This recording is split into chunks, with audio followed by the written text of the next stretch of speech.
madarasa nyingi huu ndio muhula wake wa kwanza. Kwa ndugu zangu, walimu wenzangu, tuwe na ikhlas katika kusomesha watoto wetu wa Kiislamu. Tusiangalie tamaa za kilimwengu, tusiweke mbele pesa kuliko kusomesha mtoto.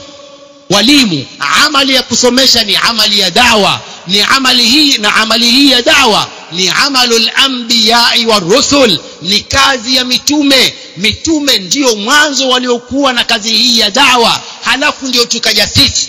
Kwa ndugu zangu waislamu, nyinyi walimu pamoja na mimi, tuangalieni mitume walikuwa vipi katika dawa yao. Allah subhanahu wa ta'ala anasema katika suratu Hud alipompeleka nabii wake Hud, wa ila adin akhahum huda qala ya qaumi ibudullah ma lakum min ilahin ghayruhu in antum illa muftarun ya qaumi la as'alukum alayhi ajra in ajriya illa ala alladhi fatarani afala taqilun. Sema, sikuombeni mimi ujira wowote, malipo yangu na ujira wangu ni kwa aliyeniumba Allah subhanahu wa ta'ala. Kwa hiyo waalimu lazima wazingatie swala la ikhlas, waondoe mambo ya riya, waondoe mambo ya sum'a, waondoe kila jambo, waangalie kwamba da'wa ni jambo la ibada na da'wa inataka ikhlas.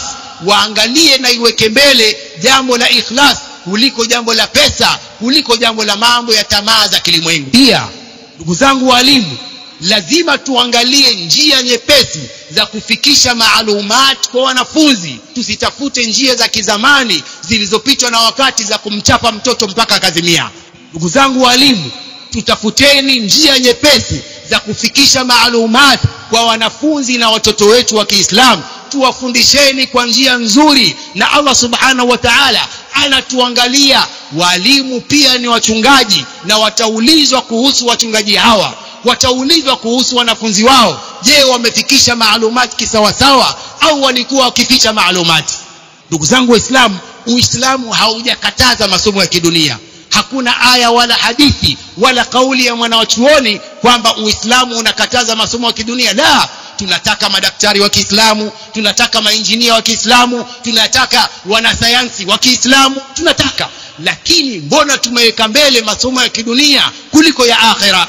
Kalla bal tuhibbuna al-ajila wa tadharuna al-akhirah. Kwa nini hivyo? Mnapenda ulimwengu na mnaiacha akhira nyuma. Lazima tutangulize akhira, lazima tutangulize masomo ya ilmu ya kisheria ya Kiislamu kuliko masomo ya kidunia. Ndugu zangu waislamu,